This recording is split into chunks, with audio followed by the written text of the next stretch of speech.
Didik TV KPM.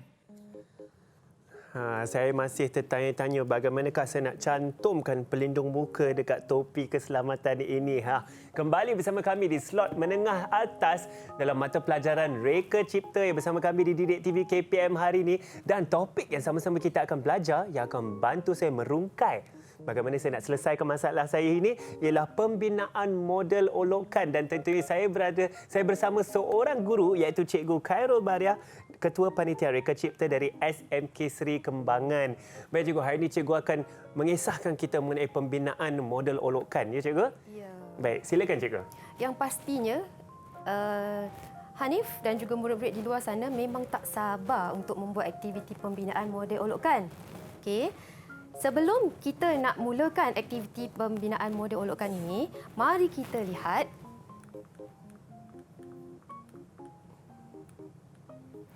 apakah maksud ataupun definisi model olokan.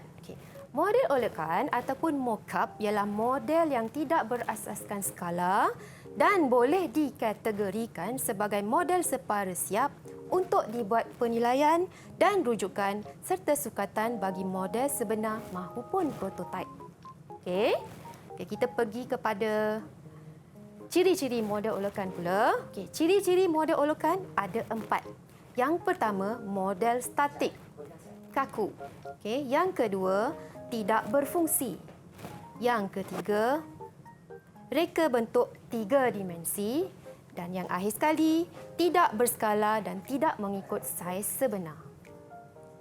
Seterusnya, kita pergi kepada kepentingan model olokan. Tadi Hanif tak sabar-sabar kan nak bina model olokan. Kita kena tahu apakah kepentingan model olokan ini. Yang pertama, dapat membantu melihat gambaran sebenar model 3 dimensi yang akan dibina. Yang kedua, dapat membantu mencari keseimbangan dan struktur reka bentuk model sebenar.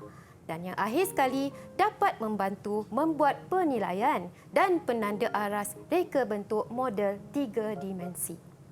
Saya rasa ini semua penting juga untuk kita faham mengenai model olokan serta ciri-ciri tadi, ya Cikgu? Ya. Baik, Cikgu. Cikgu nak uji Hanif. Baik. Boleh tak Hanif sebutkan ciri-ciri model olokan? Ciri-ciri model olokan, saya rasa ada 4 kan tadi Cikgu? Betul. Saya akan cuba ingat sekurang-kurangnya 3. Saya rasa ada model statik. Betul. Saya ingat ada model 3 dimensi. Betul. Satu lagi model tidak berskala juga, tidak berfungsi. Tidak berfungsi. Tidak berfungsi. Betul. Dan lagi satu. Yang keempat. Baik, saya akan cuba. Minta maaf Cikgu, saya rasa saya tak ingat Cikgu yang bantu. keempat. Tidak berskala dan tidak mengikut saiz sebenar. Baik. Tahniah Hanif. Dan dia telah dapat menyebutkan sekurang-kurangnya 3 ciri-ciri model olokan. Baik, alhamdulillah Cikgu. Seterusnya.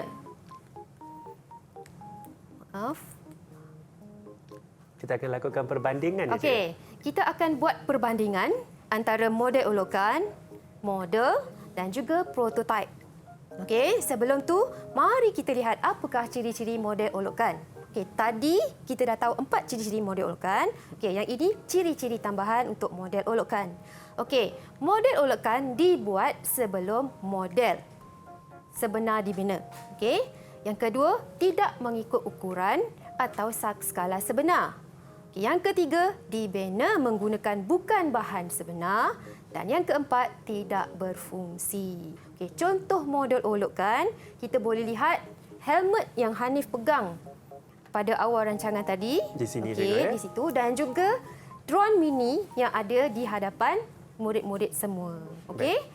Kalau kita lihat helmet itu, cuba Hanif pusing bahagian dalam dia. Saya pusing bahagian seperti ini, Cikgu. Ya. Bahagian dalam ni kita nampak dia bukan gunakan bahan yang sebenar. Betul. Untuk membentuk helmet ini. Dan dah tentunya model olokan ini tidak berfungsi. Betul, Cikgu. Saya rasa ini tidak membantu dalam keselamatan, Cikgu. Ya, tak membantu untuk keselamatan. Kalau Hanif cantumkan juga pelindung muka tersebut, kita hanya cantumkan sahaja dan pelindung muka tersebut dia tak ada fungsi untuk melindungi muka. Dia hanya statik macam itu sahaja. Baik. Okey. Sama juga dengan contoh mini drone ini. Okey. Hanya sekadar model kaku. Tak berfungsi, tak boleh bergerak. Tak boleh terbang pun cikgu. Tak boleh terbang. Okey, kaku saja sebagai hiasan. Okey. Betul. Okey, seterusnya kita lihat apakah itu model. Okey. Model dibuat selepas model olokan dibina. Okey. Dibuat mengikut skala atau saiz sebenar, tidak semestinya menggunakan bahan sebenar. Okey, separa berfungsi atau tidak berfungsi. Jadi dekat depan kita itu ada satu model berfungsi yang cikgu telah label. Okey, dapat diperhatikan di depan sana.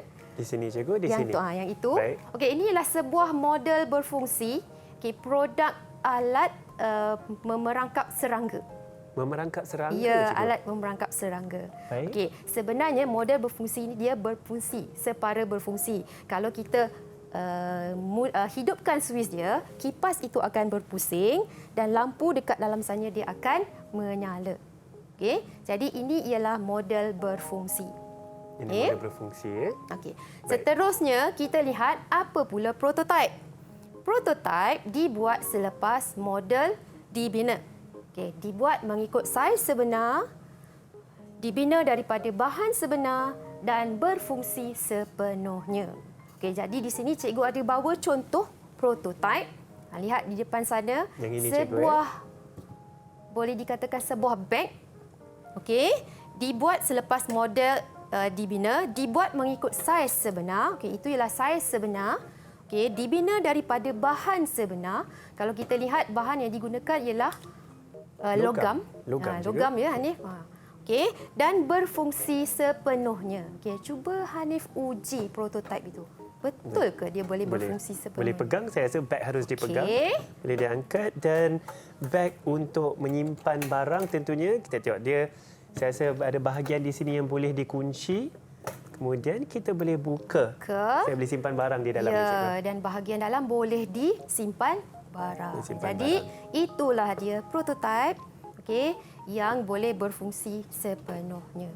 Baik cikgu, saya setuju prototype ni berfungsi penuh kerana boleh simpan barang, juga boleh dikunci semula. Ya. Cikgu boleh diangkatlah. Boleh menggunakan beg ini ya cikgu. Okey, betul. Okey, kita dah kenal pasti tadi maksud model olokan. Okey, yang kedua ciri-ciri model olokan. Yang ketiga kepentingan model olokan. Betul, Dan cikgu. akhir sekali perbandingan model olokan, model dan juga prototype. Okey, cikgu nak ujilah Hanif Boleh, cikgu. punya pemahaman. Ya. Okey, boleh tak Hanif terangkan apakah perbezaan model olokan dan juga model? Baik. Saya akan cuba tidak pandang. Saya akan cuba tidak pandang. Yang saya ingat ialah antara model dan model olokan. Model dibina menggunakan skala yang sebenar. Tetapi model olokan tidak menggunakan skala yang sebenar. Betul? Itu satu. Betul ke cikgu? Betul? Betul. Model mungkin separa berfungsi atau tidak berfungsi. Ya, Tetapi model olokan tidak berfungsi. betul. Betul ya cikgu? Okey. Ada lagi perbezaan, saya akan cuba ingat. Model olokan tidak menggunakan bahan sebenar. Model adakah menggunakan bahan sebenar ke cikgu? Saya pun kurang ingat sedikit. Okey. Model olokan memang tidak menggunakan bahan yang sebenar, tetapi model berfungsi dia boleh menggunakan bahan sebenar ataupun bahan yang selain daripada bahan yang sebenar. Okey. Okey, itu ialah perbandingan antara model olokan dan juga model. Okey, satu lagi soalan Hanif. Apakah perbezaan antara model dan juga prototype? Prototype, saya rasa saya boleh ingat juga. Prototype menggunakan bahan yang sebenar, tapi model olokan mungkin tidak menggunakan bahan yang sebenar. Ya. Adakah itu betul cikgu? Perbandingan antara model dan prototype. Baik. Prototype menggunakan bahan yang sebenar, tetapi Ya. model tidak menggunakan bahan yang model mungkin menggunakan bahan sebenar ataupun tidak. Ya. Ya. Okey. Prototype dan model kedua-duanya mengikut skala yang sebenar. Oh, saya tertengok juga. prototipe berfungsi penuh. Tapi model mungkin separuh berfungsi atau tidak berfungsi. Betul tak, cikgu? Okey, nampaknya ada kekeliruan di situ. Ya, Okey, cikgu. selepas ini Hanif kena cuba ulang kaji semula. Okey, Baik. antara perbandingan antara tiga-tiga perkara ini, model olokkan, model dan juga prototipe. Baik, saya rasa saya akan teruskan ulang kaji kita sambil murid-murid di rumah tu kita akan berikan masa untuk berehat sikit kerana saya akan mengulang kaji, tetapi jangan ke mana-mana, terus bersama kami di Didik TV KPM. Didik TV KPM